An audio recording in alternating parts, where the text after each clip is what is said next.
Kababayan, mga katambay, kamusta po ang lahat? Sana po nasa mabuti po kayong kalagayan. Magandang umaga po muna, tanghali, hapon, gabi. Madaling araw po sa atin lahat, saan man sulok ng bansa o mundo tayo naroon. Naway maingatan po tayong lahat, mga kababayan. Ito po, samahan niyo po ako, mga katambay, komentuhan po natin ito. Ito pong isang dating abogado na disbar po. At isama na rin po natin yung mga makakaliwang grupo. Di po ba makakaliwang grupo, galit na galit po yan sa mga dayuhan, sa mga banyaga. Pero ngayon po, parang nilamon po nila yung mga leftist, di ba? Yung mga leftist, galit po yan eh. At ito pong isang abogado rin po, mga tambay, napakatalino po nito. Hindi po ito gago at bobo. Pero nahuli rin po sa sarili niyang bibig na yung ginawa po kay dating Pangulong Duterte ay talagang commander-in-chief. Commander-in-chief po yata pala talaga ang punot dulo, mga tambay, dahil sa pagiging greedy at kasakiman sa kapangyarihan, mga katambay. At siyempre, ang mga makakaliwang grupo, ito pong mga makakaliwang grupo, mga tambay. Ito pong makakaliwang grupo, talagang pera-pera lang po ito. Pera-pera. Nagsisiyaman po ito eh. Mayayaman at yung mga anak nila, mga nag-aaral sa mga pamosong eskwelahan at yung mga kawawang mga estudyante ang talagang pinahirapan nila na nasa karsada. Pagka minalas-malas, mapupunta pa sa bundok. Pero silang mga leader, nagpapasasa sila sa pera ng bayan, ang mga leader. Nagsisiyaman at dumadami pa mga ari-arian ng mga lintik na yan, mga tambay. Kaya bantayan po natin ang ating mga anak, mga kabayan. Hanggat maaari, huwag po natin padidikitin sa grupo na yan. Delikado po. At lalo-lalo po ito. Yung dating abogado at sekretary po ito, undersecretary po, na hindi po bobot gago. Talagang ginawa pa tayong gago na paniniwalain tayo nitong tao na ito na maging malapit ka lang sa Pangulo hindi ka makukulong. Kailangan kaibigan mo ang Pangulo para hindi ka magkaproblema. Ang lumalabas niyan, ang Pangulo lang pala susundin ng korte. Lahat ng desisyon. Kung sasabihin ng Pangulo na ikukulong kita, ipakukulong kita. Kung sasabihin ng Pangulo na ipatatapong kita sa ibang bansa, ipatatapong kita. Kahit na hindi ka na magdaan sa korte. Ganun po ba? Ganun po ba dating abogado at hindi gagot, hindi bobo? Ibang klase po kayo. Pakinggan po natin si Atty. Topacio, mga tambay, at komentuhan po natin.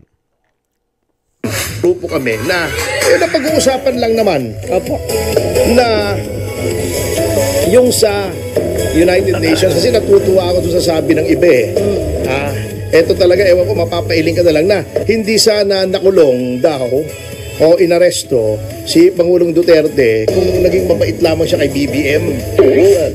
Well, actually, Rodrigo Duterte could have been saved from being arrested by the ICC kung naging mabuti lang siya kay BBM.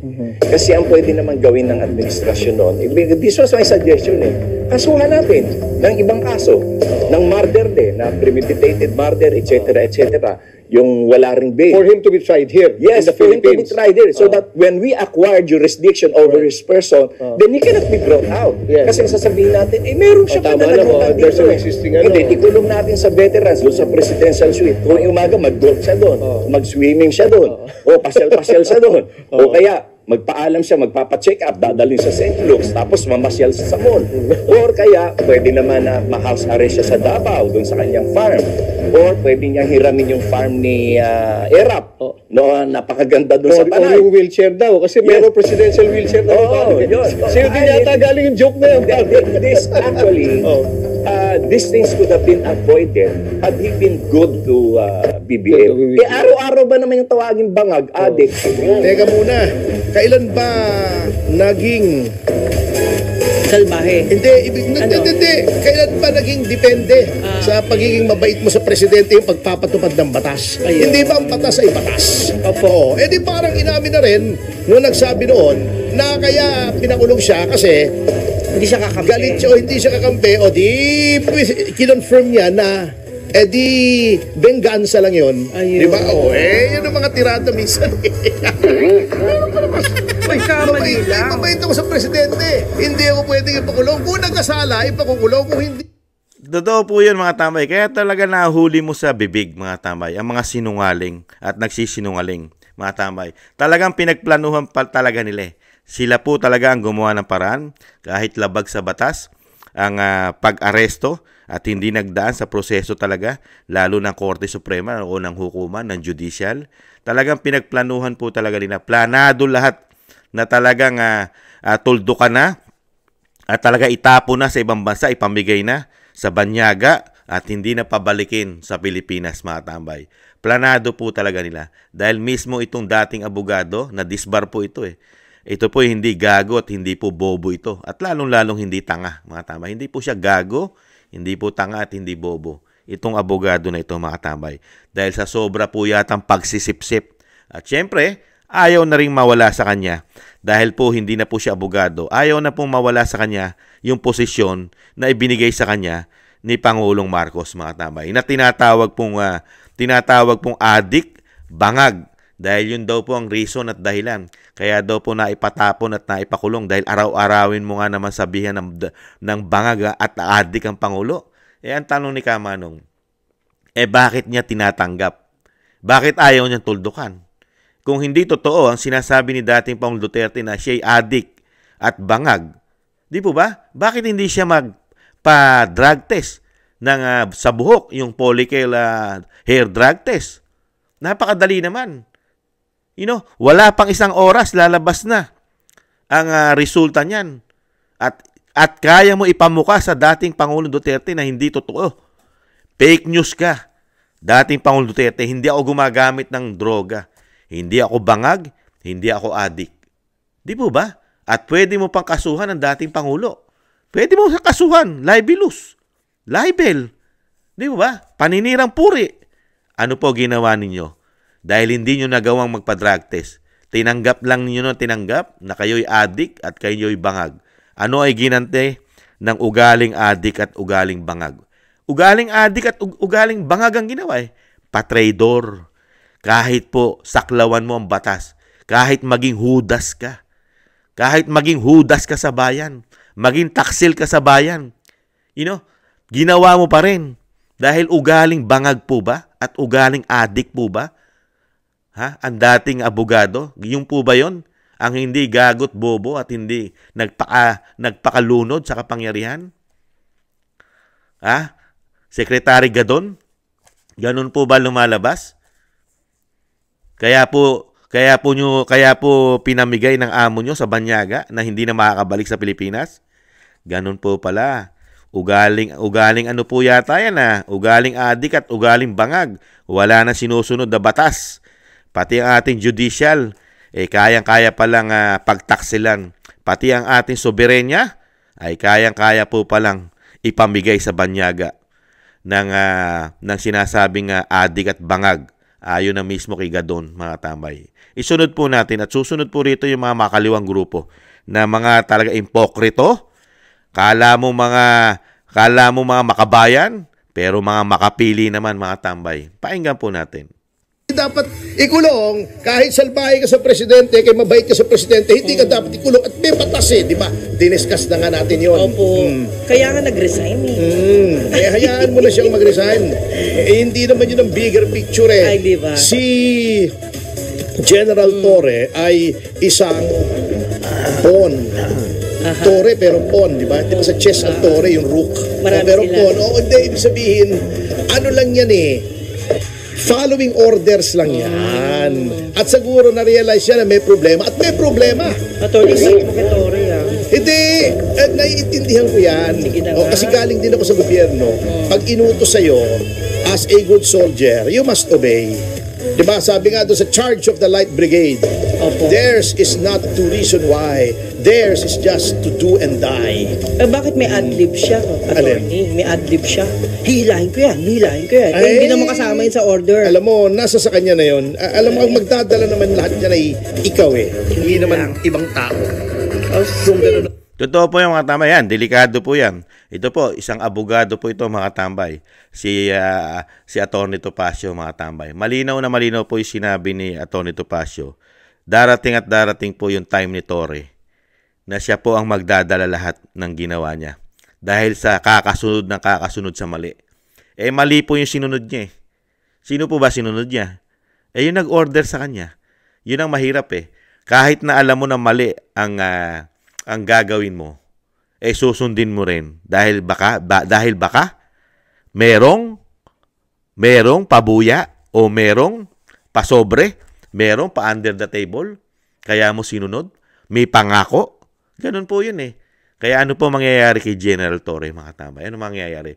Siya lang po mag-isa ang magsasakripisyo sa lahat ng ginawa niyang kapalpakan, pagtitrador, paghuhudas sa dating Pangulo at pagtitrador sa ating soberenya, pagtitrador sa ating judicial. Si General Torre po at ang mga kasamahan niya. Kasama po si General Fajardo dyan, mga tambay. Sila po ang umaresto ng iligal, kaya po mababagansya po yan, mga tambay. Bagansya po yan. Bagansya, mga kabayan. Maniwala po kayo kay Kamanong. Maniwala rin po kayo kay Atty. Topacio.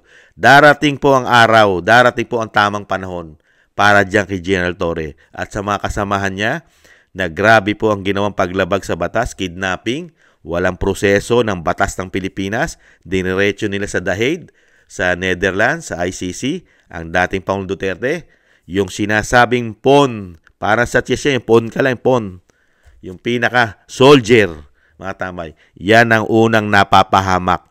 Di ba? Siya ang unang napapahamak.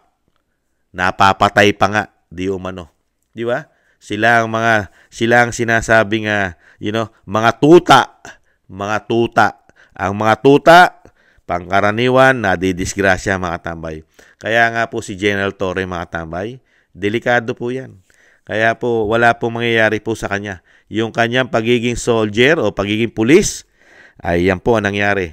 Dahil po sa kasakiman yata, mga tambay. Kung hindi kasakiman sa pera, kasakiman yata sa kapangyarihan. Kaya po, ang lahat po ay may hangganan. Kaya nga sabi ni dating Pangulong Duterte, huwag kayong mag-alala. Ang lahat ay may hangganan. Kaya General Torre at Pangulong Marcos, may hangganan po ang lahat. Hindi po mananatili sa inyo ang kapangyarihan. Di po ba? Dali mo, hayaan mo na. Kasi hindi ang may kasalanan talaga rito, katulad ng sinabi ko kahapon, yung Commander-in-Chief. Ayun. Pero nandiyan na yan. May mga legal remedies naman kasi may mga gusto magdemanda, may mga lumalapit sa akin. Eto, yun nga, napag-uusapan lang namin, sinusuri namin ano ba yung mga sinasabing crimes against humanity. Kasi alam mo, sira talaga ang ulo nitong mga sinasabi natin, yung mga leftist. Na sovereignty, tayo ay dapat may kasarinlan, hindi tayo sumusunod sa mga banyaga, no to US imperialism, di ba? O pagkatapos Ginawa. nung himasok yung taga-ibang bansa rito, tuwan-tuwa sila. Di mga sirang ulo. Nakalimutan nila ito. Wala yung mga yan. Kasi, alam mo, yung mga yan, hindi naman totoong, yung sinatedi kasi nyo. Yan para sa mga masa. O bakit? Elitista yan Sa Lasal nag-aaral yung mga anak niyan o pa-English yung mga anak niyan. May mga cruise pa, may mga camping pa. Pinagluloko tayo niyan. Sino yun? Yung cute na... Ano yun? Yung cute na... Hindi, cute siya Nakalimutan ko yung pangalan Yung cute na, yung kanyang pwesto ngayon ay na kay Raul Manuel. Na si Raul Manuel cute din cute din si Raul Manuel. Yun, yung dating sa kabataan. Sino yun? Hanapin mo nga.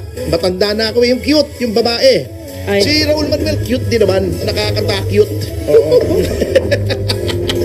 Na-distract si Wenner. Walang sound effects Lagot.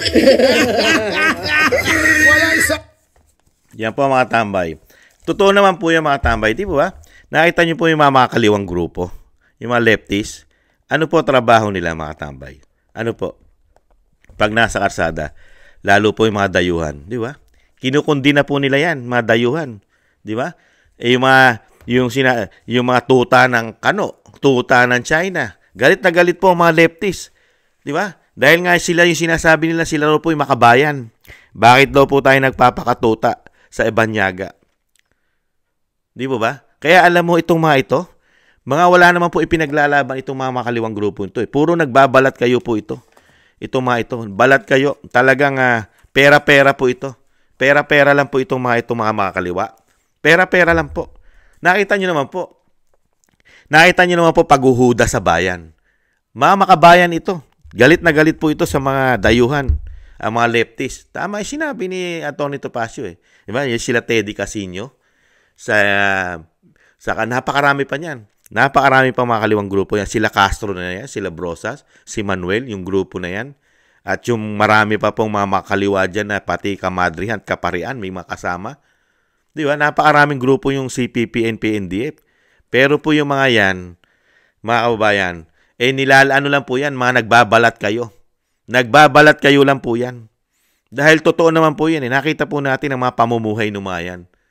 Lahat po nung pumasok po sa gobyerno ng mga leftists, nakita nyo po, nagtatamasa sila.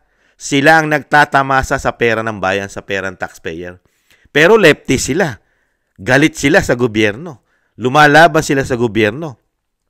Ang makakaliwa. At ang pinakamasakit pa, sila yung nagtatamasa, yung mga leader. Yung mga leader po nagtatamasa sila ng napakaraming kayamanan, pera galing sa taong bayan. Tapos, ang pamumuhay nila, talagang sagana sa karangyaan. Pati mga anak nag-aaral sa mga exclusive na eskwelahan. Pa-English pangaraw. Pero, ang kanilang enforcement na kinukuha, mga anak natin ang kinukuha nilang enforcement. Ang mga soldier nila, yung mga anak natin na murang-mura ang pag-iisip, bine-brainwash nila para sumama sa kanila. Pero, yung pakinabang naman po nasa kanila. Kaya mga kabayan, bantayan po natin ang mga anak natin. Huwag na huwag po natin hayaan na sumama po sa mga grupo ng mga kaliwa, mga aktivista, mga leftists. Huwag na huwag po mga tambay. Puro po yan.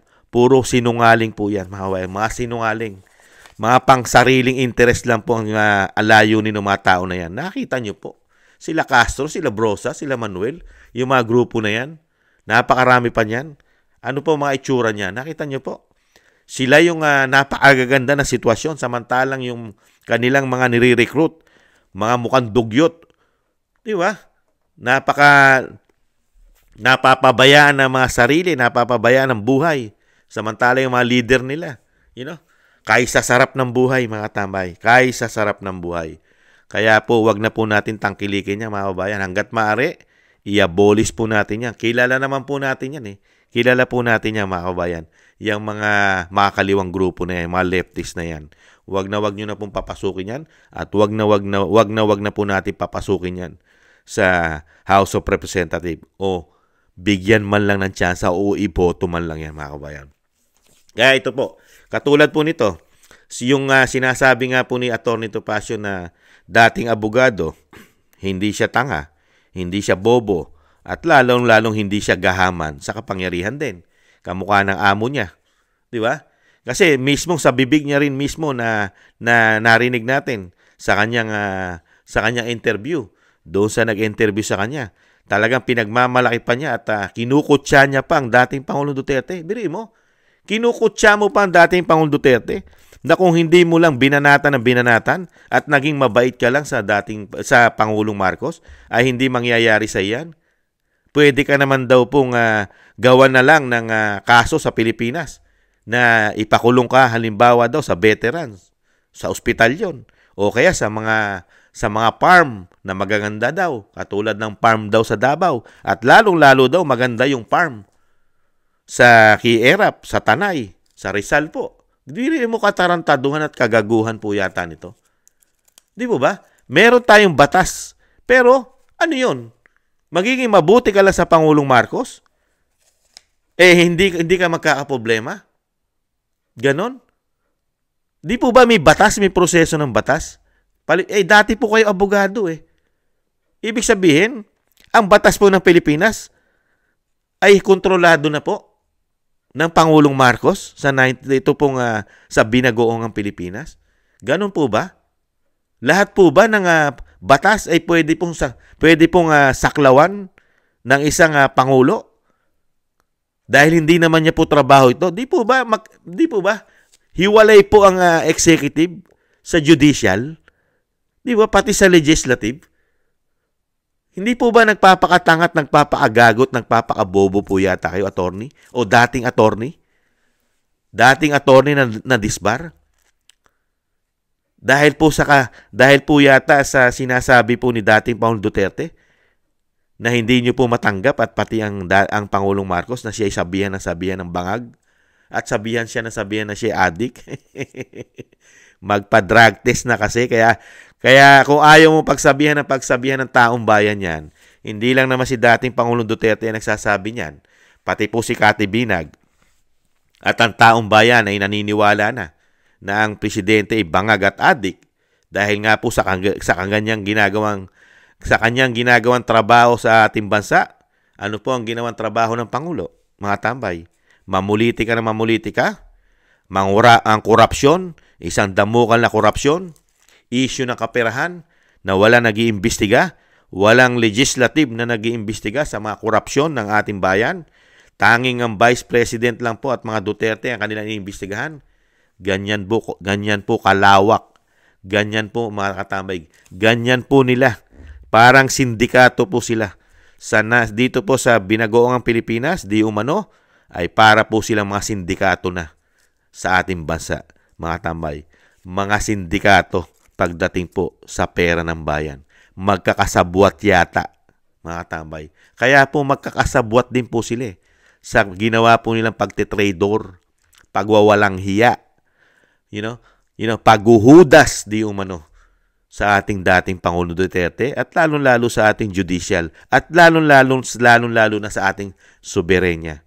Dahil nahuhuli po sa sariling bibig ang mga ito, lalong-lalo po itong dating abogado, mga tambay, na hindi bobo tanga. Maniniwala po ba ang taong bayan sa inyo? Larry Gadon? Dahil hindi naman po natin pwedeng tawaging attorney Gadon dahil na-disbar na. Secretary Gadon? Maniniwala ba taong bayan sa inyo na ang batas ng Pilipinas ay kailangan ay maging mabait ka lang sa presidente nang hindi ka makasuhan at hindi ka mapakulong? At kung ikaw ay tarantado o lumalaban sa gobyerno at lumalaban ka sa presidente, ay instant na pwede ka ipakulong at instant na pwede ka ipamigay. Ipamigay ka sa banyaga.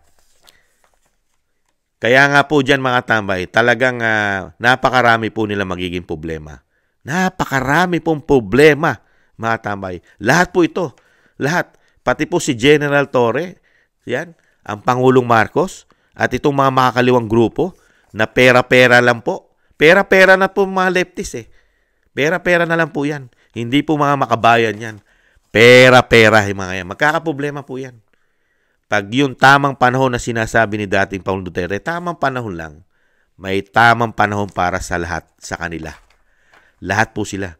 Lahat po, katulad po ng 19 Congress, yung mga pinagagawa po nila anomalya, kaperahan natin, alam po ng Vice President yan. Alam po lahat. At yung mga siyang damukal na paglabag sa batas, pambabastos sa ating soberanya, pambabastos sa ating judicial, ang Pangulong Marcos, malaki po ang sasagutin po niyan sa bayan, sa gobyerno. Pag wala na pong kapangyarihan yan. Nagtataka nga lang po tayo mga tambay Si Kamanong po nagtataka. Meron po isang presidente na naghudas, isinuko ang ating soberenya sa ibang bansa, sa mga dayuhan, pero wala po tayong nakikita pong reaksyon. Ang ating kasundaluhan. Ang kasundaluhan po ay pinaglalaban po ang ating soberenya, ang ating pagiging malayang bansa. Pero merong Pangulo, mga tambay, isang damukal na paglabag po sa ating konstitusyon, sa ating judicial, ang ginawa ng Pangulo, pero nananahimik po ang ating AFP. Ano kaya nangyari sa ating AFP, mga tambay? Okay lang sa kanila na ang Pangulo ay nagtataksil, naguhuda sa ating bansa? Nagpapamigay ng Pilipino? Tinatanggalan mo ang isang tao na maging Pilipino na? Ipamigay mo ng walang balikan? Ibang klase kayo. Kung makabalik man, pahirapan pa. Kung makabalik man ang dating Pangulong Duterte, ay pahirapan pa. Hawak pa ng ICC o ng mga banyaga sa Netherlands ang desisyon. Sila pa ang magdidesisyon kung makakabalik pa sa bansa ang dating Pangulong Duterte. Hindi pa ang Pilipino dahil wala na po tayong soberenya ron. Mga tambay, wala tayong jurisdiction doon. Wala tayong jurisdiction sa ICC, ang Pilipinas. Puwera na lang, yung sinasabi ko. Pag tinulungan tayo ng malalaking bansa, na tulad ng Amerika, na pangunahan, na talagang kundinahin nila at sapilitan nilang pabalikin at utusan ng ICC. Yan po. Baka po mapabilis ang pag-uwi. Pero kung ang Pilipinas lang ang magpapauwi, malabo po sa sabaw ng posisyon. Paano mo pauuwiin? Yung mismong presidente ang naghatid doon. Sige nga. Yung mismong presidente ang nagbigay doon sa Pilipino na dating Pangulong Duterte. Dating Pangulo, ibinigay ng isang Pangulo, hinatid pa. Sige nga, paano po pauwiin yun eh? Yun nga mismo. Yun nga mismo yung namulitika. Demolition job ang ginawa doon. Mismong administrasyon, mismong Pangulo na ang nagpatapon. Tapos, sa tingin nyo, yung Pangulo, gagawin niya yun? You know? Yun nga yung plano nila. Plano nila yun eh. Napabagsakin. Dahil nga rin sa pagiging greedy. Greedy, kaswapangan sa kapangyarihan at sa kayamanan di umano, mga tambay. Nakakalungkot po. Yan po, mga tambay, ang ating kinumentuhan na nakita po natin kung anong klase pong mga Pilipino ito. Katulad po ng dating abogado na hindi bobo at hindi tanga at hindi gago. Nakita po natin kung anong klase siyang Pilipino. Siya po pala ay abogadong pulpul po pala siya. Kung siya po ay abogado, buti na lang po hindi abogado ito. Kasi kung ito po ay naging abogado pa, pulpul po ito. Dahil po ito ay tumitingin lang po pala ito sa kapangyarihan. Hindi po sa batas. Ganun po pala itong tao na to. Buti na lang po, na-disbar po yan. Dahil wala po tayong aasahan sa abogado na yan. Dahil yung abogado na yan ay silaw po pala sa kapangyarihan at silaw sa pakinabang. Yan tao na yan. At syempre po, diyan po sa isang general, malaki po talaga magiging problema niyan. At talaga naman po, iyan po ang nararapat po sa general na yan. Pagdating po ng panahon sa general na yan, ay dapat po talaga niyang pagbayaran ang ginawa niya pong paghuhudas. Pagtataksil sa ating bayan, at syempre po paghuhudas po sa isang Pilipino na dapat mong paglikuran, at syempre po protektahan mo ang Pilipino dahil trabaho mo yan. Pero ang ginawa po na isang general, imbis na protektahan mo ang Pilipino, ipinamigay mo pa sa banyaga. Iyan po ay pagtataksil. Paghuhudas po yan sa ating bayan. At syempre po ang makakaliwang grupo, mga kabayan, wag na po natin tangkilikin yung mga hudas na yan. Hudas din po yan at mga talagang balat kayo. Nagbabalat kayo lang po yan. Mga pera-pera lang po yan. Pera-pera. I-research nyo po ang mga leader na yan. Ang mga leader po ng mga leftists ay mayayaman, magaganda ang buhay, maalwan ang buhay, mga bayan. Tama po yun. Pati ang mga anak nila, mga apo nila, nasa exclusive school. Samantalang ang kanilang kinukuha po na sinasabing mga kapulisan nila di umano, mga tambay, ang puwersa nila ay kinukuha sa ating mga anak, mga tambay, para po sa kanilang katarantaduhan, pakinabang na makukuha sa ating pondo. Pumapasok sa gobyerno di tayo pa. Nagpapapasok tayo ng mga hudas, mga bayan, mga taksil ng bayan. Kaya po mga bayan, alam na po natin ang gagawin po natin. Marami po tayo ipapla sa inodoro. Basta po tayo, iboto po natin mga bayan. Iboto po natin yung Team Duterte. Yan po ang pag-asa po natin, lalong-lalo po sa laganap na korupsyon na hindi po iniimbestigahan ng 19th Congress. Ito na po yung pagkakataon mga kabayan na dapat pong tuldukan na ang korupsyon na ginagawa nila ng 3 taon. At syempre po, yung mga paglabag sa batas ay dapat po maimbestigahan yan. Pati mismo ang Pangulong Marcos ay dapat po yan maimbestigahan sa ginawa niya pong pagtataksil sa ating bayan. Kailangan po natin ipanalo po ang mga senador ng dating Pangulong Duterte. Kilala naman po natin lahat yan mga kabayan, ang ating mga senador. At syempre po, yung mga congressman, representative po natin, kailangan po natin papasukin yan. Ang mga kaalyado po ng Vice President at ng dating Pangulong Duterte. Malaking tulong po yan sa pagbabago po, mga kababayan, ng ating gobyerno, lalong-lalo po sa paghawak po ng kaperahan ng ating bansa. Kasi kung mananatili po sila, para po tayong naghalal ng mga magnanakaw po. Magnanakaw na naman, babalik na naman sila. Muli po, bago po tayo magtapos, shoutout po muna natin. Shoutout po sa ating mga kababayan, sa mga nagbibigay po ng biyaya po. Maraming salamat po sa mga nagbibigay ng biyaya. Thank you po. Shoutout po kila Kingston ng 123 ng Hong Kong, Gina Ray, Solid DDS ng Berlin, Germany, at Jake Yahut 4531, Jasmine Channel, Telma at Telma Pasawa ng Anchorage, Alaska, kay Telma Pasaw,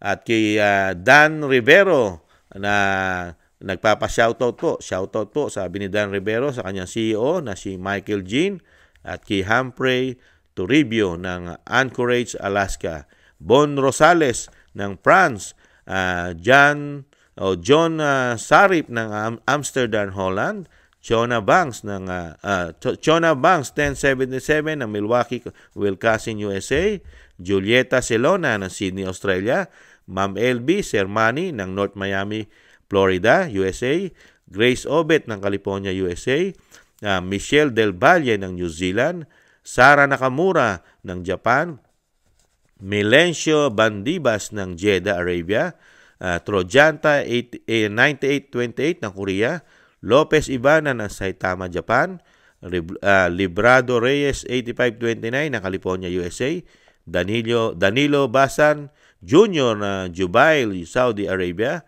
Roberto Papa, United Kingdom, 29 Narciso Esteban ng Bulacan, Reynaldo Pexon, June Desus 1221, Lee Chen, Ana Santos, Bon Rosales, Benjamin Garduque, Pepito Cabiso,